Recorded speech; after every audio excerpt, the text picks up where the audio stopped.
세렛 시내를 건너가라고 명하신 하나님 아버지, 광야 38년의 삶을 마치게 하시고 하나님을 신뢰하고 순종함으로 못난 자가 온전히 죽고 불신의 벽을 허물고 십자가 위에서 온전한 삶이 되게 하심에 감사를 드립니다. 오직 순종만이 광야의 끝임을 깨닫게 하심에 감사를 드립니다. 작은 신음에도 응답하시는 아버지 하나님, 밤이 새도록 그물을 던졌으나 세상이 주는 절망과 두려움만이 가득한 그물을 올리며 포기하고 멈춰야 하는 주의 자녀들, 삶의 무거운 멍에를 지고 어찌할 바를 모르며 찢어지는 가슴으로 눈물을 주체하지 못하는 사랑하는 주의 자녀들에게 주님의 능력과 사랑으로 다시 채워주셔서 기다림과 절망의 시간을 또다시 시작하기 위한 준비의 시간이었음을, 주님의 섭리와 은혜가 기다리고 있음을 믿음으로 빈 그물이 찢어지도록 채워주고 새털처럼 가벼운 삶이 될 것을 믿음의 눈으로 바라봅니다. 이스라엘의 회복을 원하시는 아버지 하나님, 난공불락이던 트로이 성은 목마 한 마리에서 함락되었고 가족 간의, 사회 구성원 간의 긴밀한 유대관계도 보이지 않는 바이러스에 의해서 깨어지는 현실을 바라보면서 주님의 은혜와 긍휼을 간구합니다. 코로나19로 인해서 장소와 시간, 사람을 가리지 않고 다가오는 삶의 한계와 사제에 대한 두려움 앞에 무기력한 인간의 나약함을 보며 당연하게 평안을 누리고 향유했던 일상들이 기적이고 축복이었음을 깨닫고 메멘토 모리를 묵상해 봅니다. 또한 이 시대 교회를 향한 하나님의 묵심을 깨닫고 온전히 무너진 교회를 재건하고 교회의 사명을 다하지 못한 인본주의, 물질 만능주의에 빠져서 하나님을 떠나 있었던 것을 먼저 회개하고 비우고 낮아짐으로 교회의 문을 닫는 것도 다시 열어주시는 것도 하나님의 권리이며 주권임을 깨달아 주님의 기쁨과 영광만이 가득한 교회로 세워주시기를 간절히 기도합니다. 독생자 예수를 보내주신 아버지 하나님, 하나님의 긍휼과 자비를 기억하고 돌이키고 다가서는 사순절을 보내며 진흙탕과 어둠의 자리에 있던 우리를 받아주셔서 긍휼과 자비로 은혜를 주심에 감사를 드리며 삶의 전부가 주님의 긍휼과 자비임을 고백합니다. 교회의 머리가 되시는 아버지 하나님, 예수님께 초점을 맞추고 나아가는 행복이 가득한 교회가 세상에 집중하여 밝아진 눈이 아닌 보지 못하던 자들을 보게 하시는 진리의 눈을 가진 교회가 되게 하여 주시옵소서. 위기를 말씀으로, 기도로, 순종으로 이겨내므로 더 큰 믿음으로 성장하는 교회가 되게 하여 주시옵소서. 예수님 안에서 하나가 되어 말씀 묵상, 성경 통독으로 모든 성도들이 예수님을 향한 마음과 뜻이 함께 하여 주심에 감사를 드립니다. 하나님의 지식과 지혜로 세워주신 여섯구 담임 목사님을 위해 기도합니다. 세상의 잣대가 아닌 오직 하나님께만 인정받는 지도자로서 더욱 든든히 세워주셔서 하나님께서 지시하시는 축복의 땅으로 인도하는 이 시대의 주님의 대언자로서 주님의 명령을 따르는 참목자로서 크게 사용하여 주시옵소서. 전도사님들에게도 하나님께서 지시한 땅을 향하여 순종함에 따르는 삶이 되게 하여 주시옵소서. 하나님 나라 건설을 위해서 복음 들고 산을 넘는 선교사님들을 안보하여 주셔서 하나님께 소망을 두며 희망을 선포하며 주님의 기쁨이 되는 하나님 나라 개척자의 사명을 잘 감당하게 하여 주시옵소서. 불확실한 미래의 혼란과 두려움이 가득한 세상을 이겨내야 하는 영유아 청소년 청년들이 예수님의 삶을 더 닮아감으로 환난을 담대히 극복하는 축복의 삶이 되게 지켜보호하여 주시옵소서. 교회와 주님 나라를 섬기는 주의 자녀들에게 예수님과 내주하면서 십자가의 평안이 충만하게 하여 주시옵소서. 예배를 기뻐 받으시는 아버지 하나님, 오늘 예배를 통해서 나의 입술을 거짓으로부터, 나의 성품을 죄악의 모양으로부터 보호하여 주셔서 선택받은 그리스도인인 하나님을 경외하는 삶이 되기를 간절히 간구합니다. 주님 사랑합니다. 감사드리며 예수님의 이름으로 기도드리옵나이다. 아멘. 우리의 성경을 높이 들고 우리의 믿음을 표현합니다. 저는 예수 믿어 구원받았습니다. 저는 예수 믿어 하나님 자녀 되었습니다. 저는 예수 믿어 천국 백성 되었습니다. 하나님께서 선물을 주신 오늘, 하나님 말씀으로 가르침을 받습니다. 눈을 열어 주의 법안에 있는 놀라운 진리를 보고 깨닫게 하소서. 아멘으로 순종하여 하나님께 영광 돌리는 삶을 살겠습니다. 하나님께 영광 돌리는 삶을 살겠습니다. 아멘.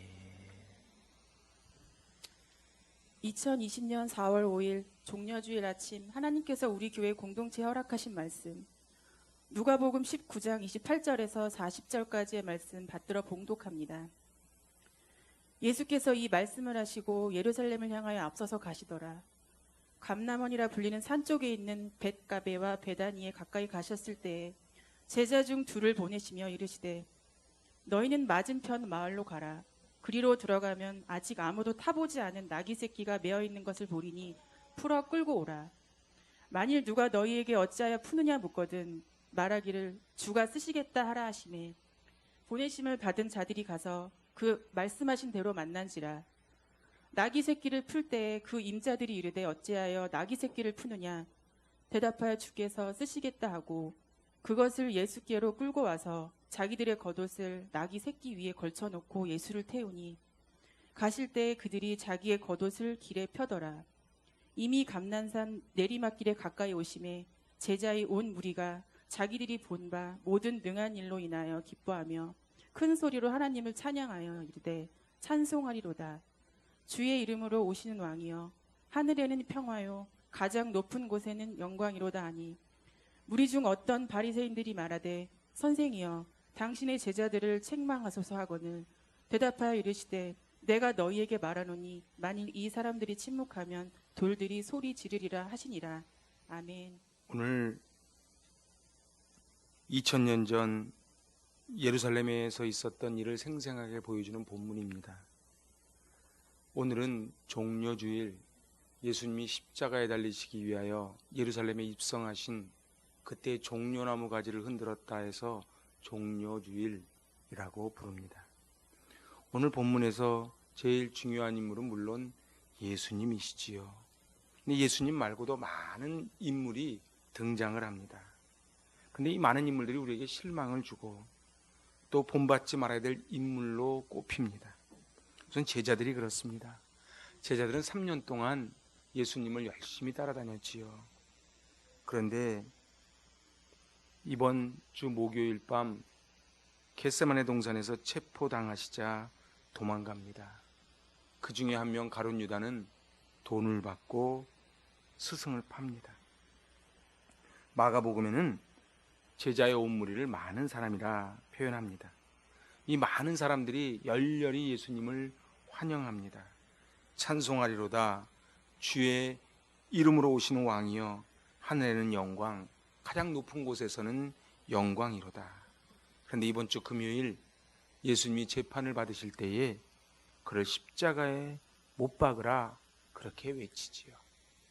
그러니 우리 모두 이 많은 사람들처럼 어느 때는 예수님을 환영하는, 그래서 종려나무 가지를 흔드는 그런 무리였다가 어느 때가 되면 이제 그를 십자가에 못 박게 하라고 외치는 그러한 사람은 아닌가. 예외가 있다면 나귀의 임자입니다. 이 나귀의 임자가 주가 쓰시겠다 하라, 그 말 한마디에 아무 소리하지 않고 이 어린 나귀를 내어주지요. 주님께서 어느 날 우리에게 말씀하십니다. 주께서 쓰시겠다. 어떻습니까? 우리 주님이 내가 너의 시간을 좀 써야 되겠다. 내가 너의 재능을 좀 써야 되겠다. 내가 너의 물질을 좀 써야 되겠다. 그때 이 어린 나귀의 주인처럼 주가 쓰시겠다라 할 때에 내어드릴 수 있는 그러한 믿음이면 참 좋겠습니다. 여러분들 오늘 종려주일에 그 나귀가 이렇게 타고 들어올 때에 가장 마음에 뿌듯한 사람이 누구였을까요? 제가 볼 때는 제자들도 무리도 아닌 그 어린 나귀의 임자가 아니겠나 싶어요. 제가 이렇게 목회하면서 보면요, 똑같이 교회 와서 앉아 있어도요, 거기에 마음을 담고 시간을 담고 물질을 담으면 바라보는 시각이 좀 달라집니다.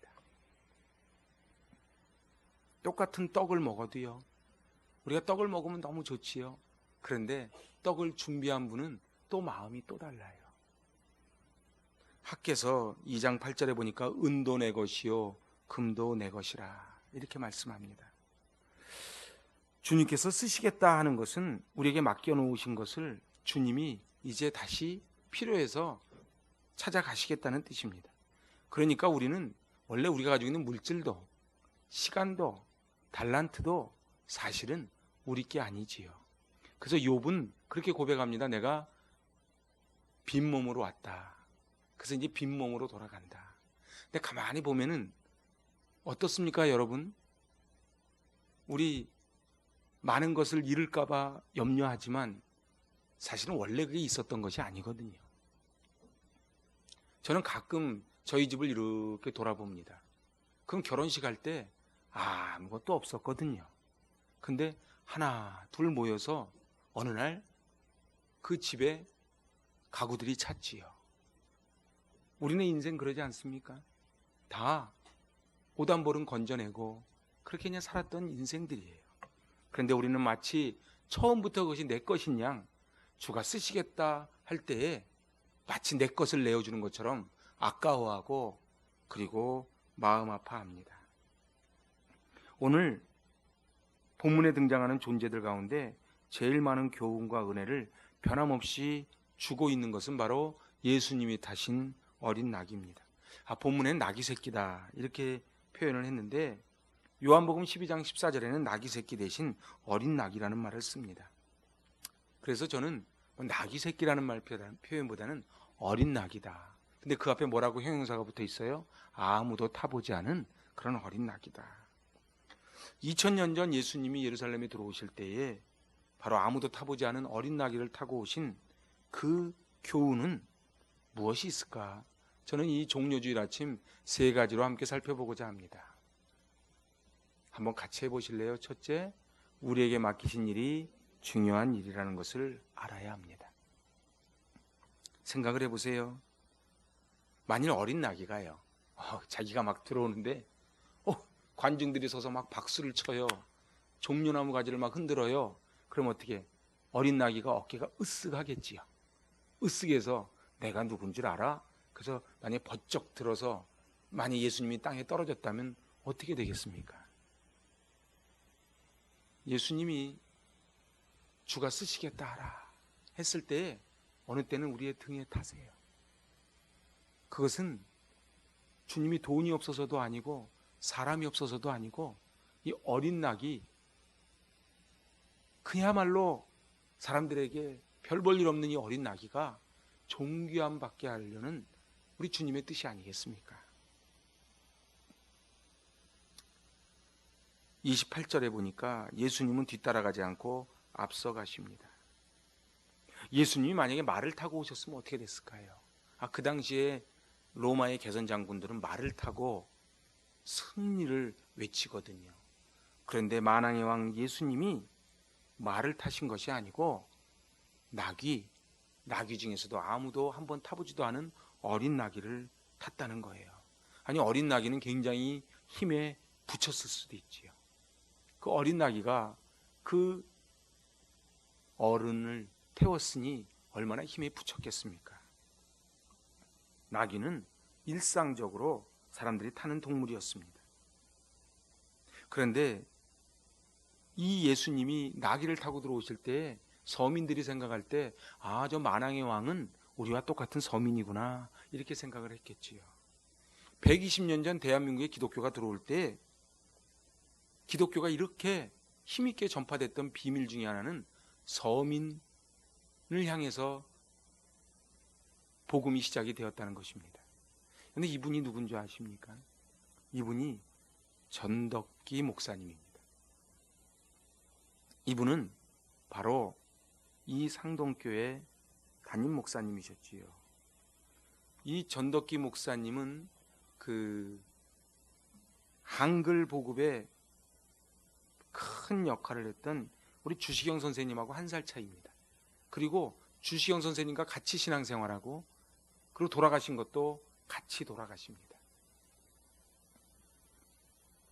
낮은 계층의 사람들, 대접받지 못한 사람들, 병이 들어도 제대로 치료받지 못하는 사람들에게 먼저 다가갑니다. 그래서 이 한글, 여러분들 옛날에 양화진 가신 분들은 설명할 때 들으셨겠지만 이 한글이 세종대왕께서 창시하셨지만 이 한글이 대한민국의 글로 퍼진 데는 가장 큰 공을 세운 게 기독교 성경입니다. 이 전덕기 목사님은 상동교회를 담임하시면서 민족 운동의 한가운데 계셨지요. 1875년에 태어나셨으니까 우리나라 이제 나라 망해갈 때, 그리고 한일합방, 그리고 을사늑약, 이것을 전부 다 청년 시절에 눈으로 봤던 분입니다. 그는 1914년 너무도 일제의 고문에 못 이겨서 하늘나라로 가셨지요. 이때에 벌어진 사건이 을사늑약입니다. 을사오적을 처단하기 위한 암살 모의를 시도했고, 그때에 고종황제께 만국 평화회의 헤이그 밀사를 보내자고 주도하고 그것을 추진한 분이 바로 이 전덕기 목사님입니다. 전덕기 목사님이 고종황제는 일제에 의하여 딱 둘러싸여 있었는데 선교사님들을 통해서 편지를 집어넣고 고종황제의 친서를 받아서 바로 헤이그 밀사를 파견하기에 이르렀지요. 이 전덕기 목사님은 평생을 가난하고 병으로 고생하는 민중을 돌보는 일에 힘썼습니다. 그는 항상 남학신과 쑥가루 관을 준비하고 있다가 가난한 집에 초상이 나면 그 시체를 염하고 장례를 치렀대지요. 그래서 그곳이 왜 남학신을 준비했는가? 늘 가는 길이 진흙탕길이라 남학신을 준비했고, 그리고 이 쑥은 시체 썩는 냄새가 너무도 괴로워서 시체 썩는 냄새를 덜 맡으려고 쑥으로 코를 막았고, 이제 이 전덕기 목사님은 늘 낮은 자와 함께 생활했습니다. 전염병으로 아무도 접근하려 하지 않은 그 시체들을 전덕기 목사님은 친히 찾아가셔서 염을 해주고 그리고 장례를 치러줬지요. 일본, 이 잔악한 일본이 이 대한민국의 기독교 지도자들을 박해하기 위해 벌인 사건이 백오인 사건입니다. 저희 일본 사람들 참 나쁜 사람들입니다. 그래서 이 105인 사건을 통해서 105명의 기독교 지도자들을 전부 감옥에 집어넣고 갖은 고문을 했지요. 이때 전덕기 목사님도 같이 체포되고 고문당하고, 너무 고문 과정에서 괴로워서 그 힘든 때문에 늑막염을 앓고 결국은 늑막염이 회복되지 못하고 1914년 39의 젊은 나이로 하늘나라를 가십니다. 아시다시피 상동교회는 남대문 근처에 있지요. 남대문 근처에서 전덕기 목사님 장례가 치러졌을 때에 기생, 백정, 그리고 불량배 모든 백성들이 나와서 우리 아버지 같은 분이 돌아가셨다고 울면서, 그 당시 고향 그 장지가 어딘가 여기 고향입니다. 그래서 남대문에서 고향까지, 지금 여기 있는 이 동네까지 이 백성들이 따라왔다는 것이지요. 이 전덕기 목사님을 제가 소개하는 것은 기독교는 고관 대적을 위한 그런 종교가 아니고 낮고 헐벗은 고아와 과부를 찾아오신 그 예수님의 마음을 함께 간직하는 게 기독교입니다. 그래서 이 상동교회의 초창기의 모습이지요. 어린 나귀는 예수님이 어떤 분이라는 것을 가르쳐 줍니다. 스가랴 9장 9절, 이게 암송 구절이거든요. 메시아 예언장입니다. 우리 같이 한번 읽어볼까요? 시온의 딸이 크게 기뻐할지어다, 예루살렘의 딸아 즐거이 부를지어다. 보라의 왕이 내게 임하시리니 그는 공의로우시며 구원을 베푸시며 겸손하여서 나귀를 타시나니 나귀의 작은 것 곧 나귀 새끼니라. 참 기가 막히지요. 만일에요, 몇 달 전에 앞으로 4-5달 있으면 마스크 대란이 날 것을 누가 알았더라면 어떻게 좀 부자가 되겠지요. 한 5달 전인가요? 이 편의점에서 한 10개들이 이렇게 파는 마스크를 막 팔고 쭉 걸려 있었어요. 불과 4-5달만 내다본다고 해도 대단하게 우리는 돈도 벌 수 있고 행세도 할 수 있는데, 무려 이 스가랴 선지자, 그러니까 예수님이 오시기 약 700년 전에 이 선지자가 예수님이 어떤 모습으로 오실 것이고 그때 들어오실 때 어떤 동물을 타고 들어오실 것인 것까지 정확하게 예언을 했다는 사실입니다. 이 말씀을 기억하고 있던 예루살렘 주민들은 이 한 번도 타보지 않은 어린 나귀를 보면서 말씀이 그대로 이루어지는구나. 이분이 바로 구원을 베푸실 그분이시로구나. 나귀는 말로써 알려주지 않았습니다. 이름도 없이 빛도 없이 그저 묵묵히 예언을 성취했다는 것이지요. 어떤 사람들은 들떠서 처음에 은혜 받으면 열심히 막 하다가 얼마 못 가서 그만 용두사미가 되는 그런 분들이 있습니다. 우리 어린 나귀처럼 묵묵히 말은 한마디 안 했지만 그 예언을 성취해드리면서 얼마나 힘들었겠어요. 예수님을 등에 업었으니 예수님이 빨리나 가셨겠어요. 그런데 그것을 감당해냈다는 것입니다. 사랑하는 여러분, 말이 아닌 행동. 그래서 우리 모두는 예수님이 이런 분이라고 드러내 보이는 어린 나귀의 삶을 살아야 될 줄로 믿습니다. 그래요. 그래서 우리에게 맡긴 일이 중요한 거예요. 어린 나귀는 세상 사람들 보기에는 별 볼 일 없어 보여도 바로 예언을 성취하는 그 중요한 임무를 감당했다는 것입니다. 오늘 2번째 같이 읽어볼까요? 주님께서 귀하게 여기시는 것을 감사해야 합니다.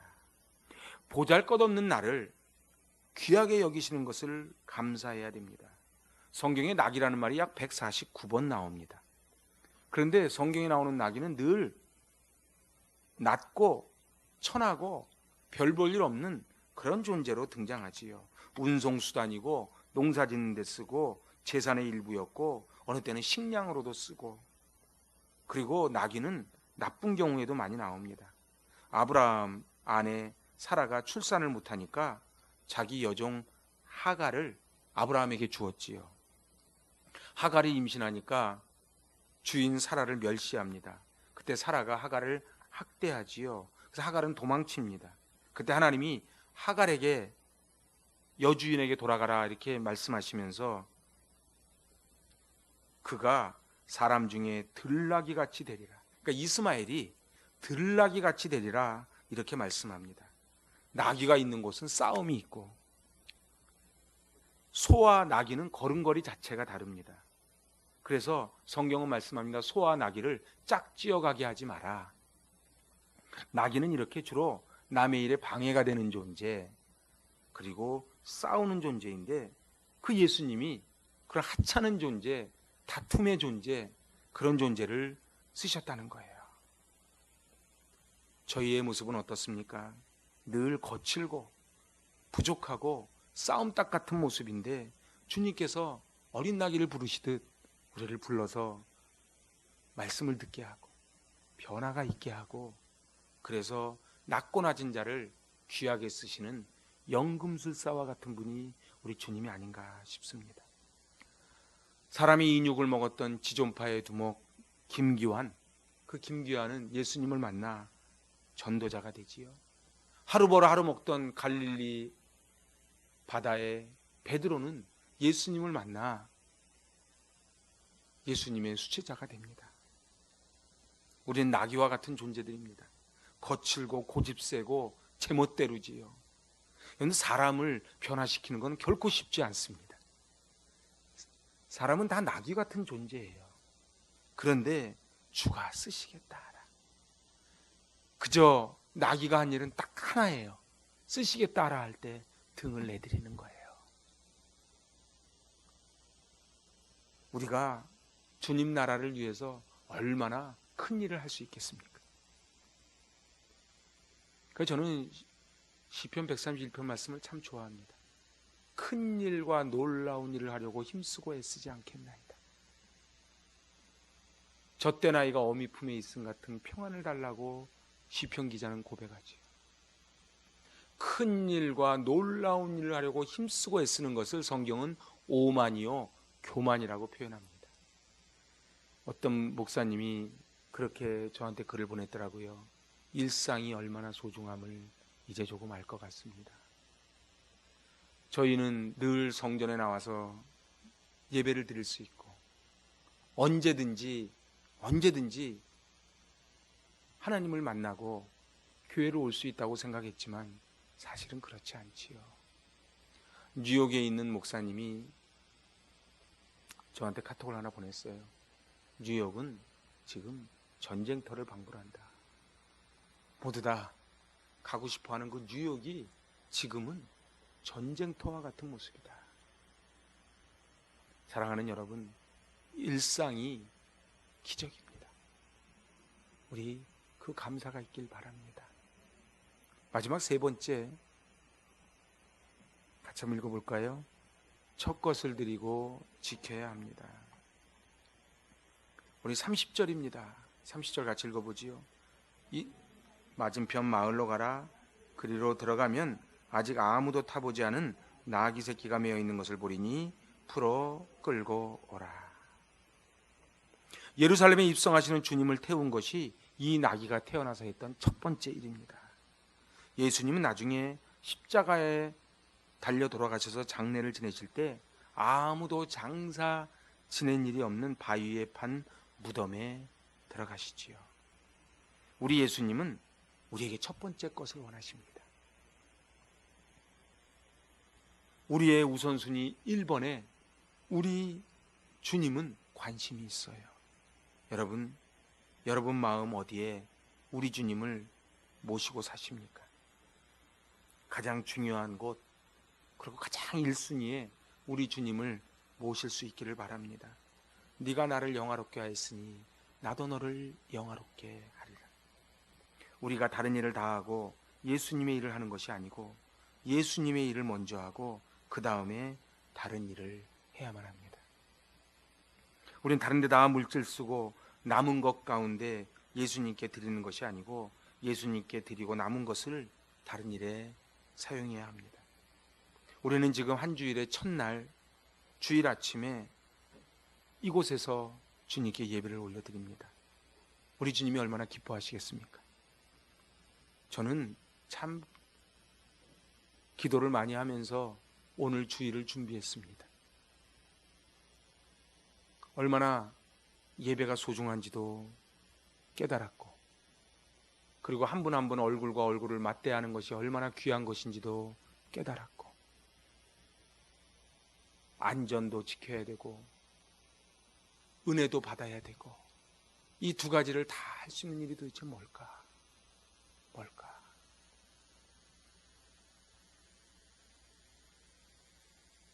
아침에 일어나서 제일 먼저 하루를 주신 하나님께 감사하고 시작한다면 바로 어린 나귀와 같은 인생입니다. 이 나귀가 만약에 사람이었다면 나는 세상에 태어나서 제일 처음 주님을 태웠다, 이렇게 말하지 않겠습니까? 나귀의 주인은 경건한 사람이고 헌신된 사람입니다.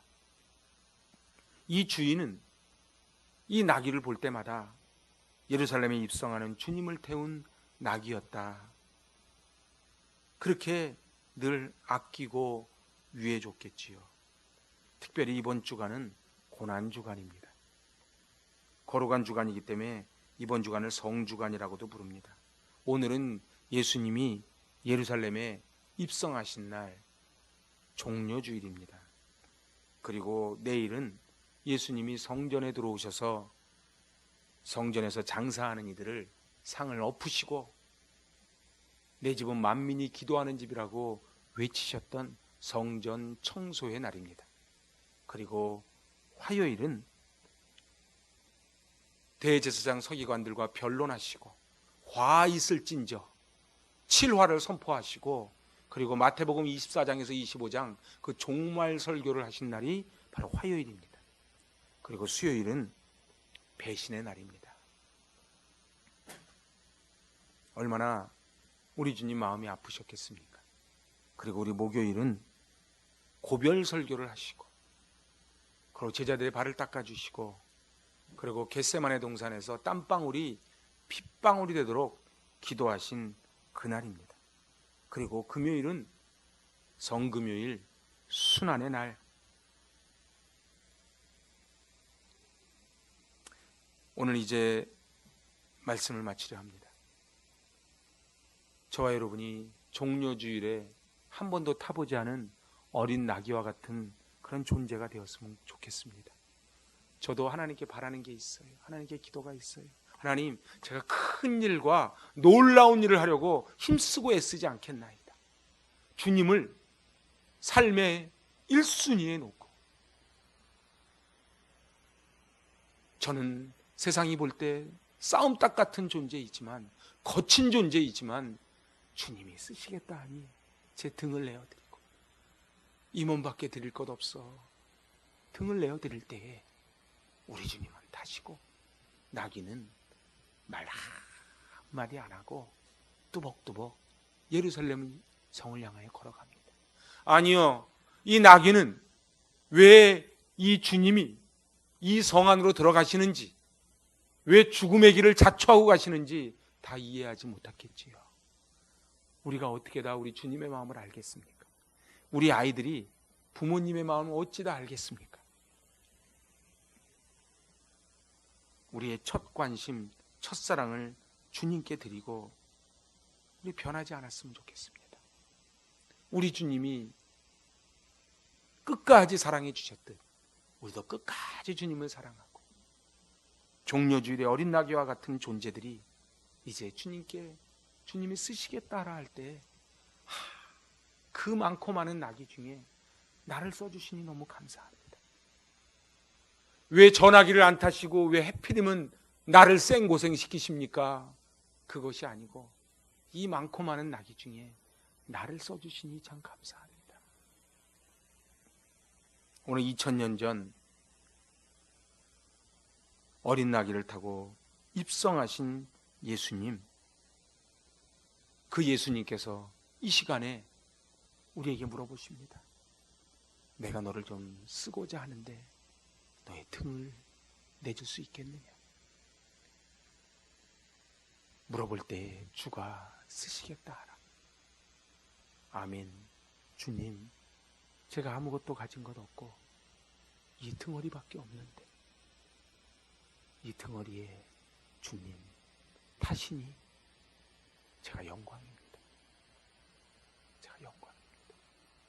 우리 주님 예루살렘에 입성하시며 예루살렘아 예루살렘아 눈물을 쏟으시는데, 이 나귀는 예루살렘에 향하여 눈물을 흘리시는 주님을 봤겠지요. 아니, 어쩌면 그 주님의 눈물이 나귀의 등으로 떨어졌을지도 모르지요. 오늘 종려주일 그 주님의 눈물을 보며 나도 그 어린 나귀와 같은 쓰임받는 존재가 되게 해달라고 그렇게 기도하시고, 승리하시는 종려주일, 고난주간, 그리하여 부활주일 맞이하실 수 있기를 바랍니다. 봉헌합니다.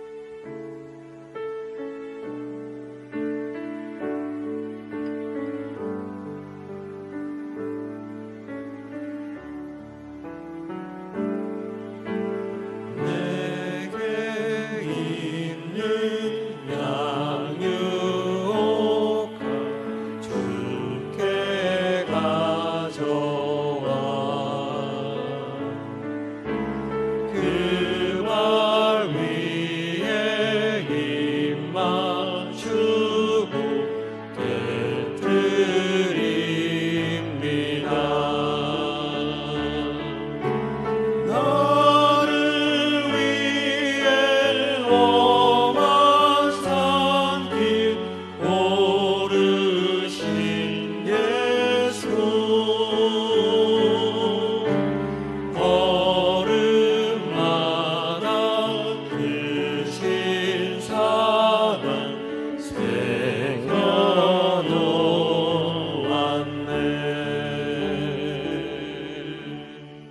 주가 쓰시겠다 하라 할 때 어린 나귀를 내어놓았던 나귀의 임자의 마음으로 오늘 우리가 가진 물질 주님 앞에 올려드립니다. 우리의 마음을, 우리의 믿음으로 올려드립니다. 주님, 예언을 성취하는 것이라는 어마어마한 사실도 모른 채 예수님을 태우고 예루살렘에 입성했던 나귀처럼 저희들이 하는 몸짓이 얼마나 하나님 나라의 크고도 위대한 일임을 저희는 알지 못하지만 주님께서 쓰시겠다라 할 때 순종의 마음으로 내어드렸사오니 주님, 저희에게 복의 복을 더하여 주시옵소서. 11조의 헌금을 올려드립니다. 주님, 이 엄중한 사태 속에 땀의 대가 받게 하시고 그것이 주께로부터 왔음을 고백하며 올려드렸사오니 주님 기뻐 받아주시고 주님 흔들어 넘치도록 부어주시는 그 복을 기적처럼 부어 주시옵소서. 감사 헌금을 올려드립니다. 감사의 제목이 넘쳐나게 하여 주시고 날마다 그리 아니하실지라도 그럼에도 불구하고의 믿음으로 승리케 하여 주시옵소서. 성교구제 컴펜션 헌금 올려드립니다. 120년 전 대한민국이 그러했듯 이 물질 쓰이는 곳곳마다 생명이 살아나는 기적의 물질로 쓰임받게 하여 주시옵소서. 건축헌금을 올려드립니다. 야긴과 보아스처럼 기둥으로 쓰임받게 하시고 이 물질 드리는 손길마다 인생이 세워지고 가정이 세워지고 교회가 세워지는 기적을 부어 주시옵소서. 1000번째 헌금을 올려드립니다. 솔로몬이 1000번의 번제를 드리며 받았던 그 복을 허락하여 주시옵소서. 주정헌금, 목장헌금, 신방헌금, 각종 헌금과 헌물을 올려드립니다. 기뻐 받아주시사 너의 물질이 있는 곳에 마음이 있다 하셨사오니 저의 마음을 받아주시고 우리의 생을 오병이의 기적을 날마다 체험하는 생되게 하여 주시옵소서. 예수님의 이름으로 기도합니다. 아멘.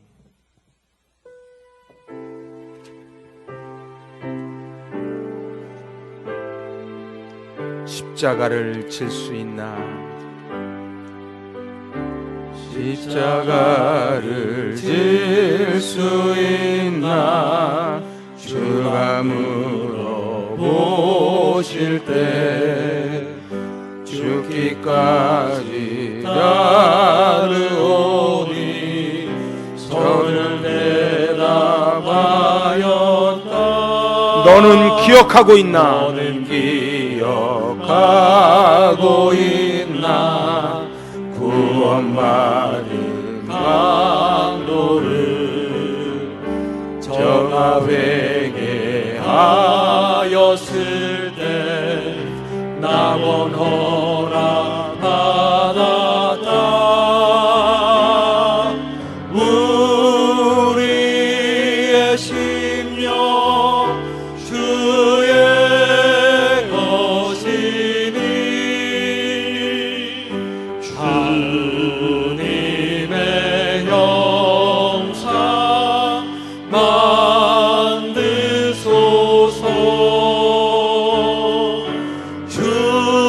주인도 따라 살아갈 동안 사랑과 충성을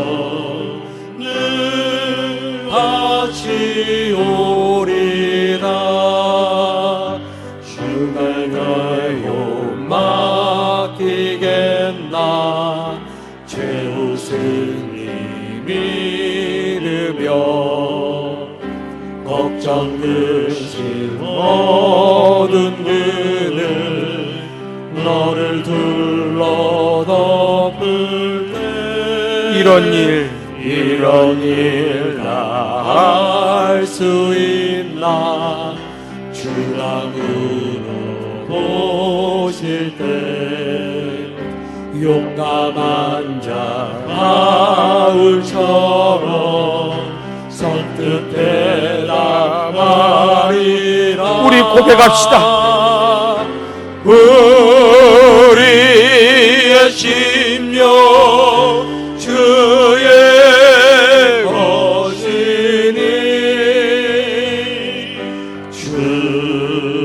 주님의 역사 만드소서. 주 인도 따라 살아갈 동안 사랑과 순서 늘 바치오리라. 우리 이 시간 함께 기도하기 원합니다. 십자가를 질 수 있나? 주가 쓰시겠다 하라 할 때 죽기까지 따르겠다고, 주가 쓰시겠다 하라 할 때 내어준 어린 나귀의 임자처럼, 등을 내밀었던 어린 나귀처럼 나의 모든 것을 주님께 드릴 수 있는지. 주님, 이 종료주일 하나님께서 허락하시지 않으면 한 발자국도 못 가는 우리 인생임을 깨닫게 하시니 감사합니다. 우리 주님 앞에, 주가 쓰시겠다라는 주님의 명령 앞에 나의 시간도 물질도 재능도 내어드릴 수 있는 믿음 갖게 해달라고. 그리하여 노 크로스 노 크라운, 십자가를 질 때에 부활의 영광이 있는데 주님 앞에 십자가를 지는 한 주간 되게 해달라고 오늘 받은 말씀 붙잡고 기도하며 나아갑니다. 하나님 아버지,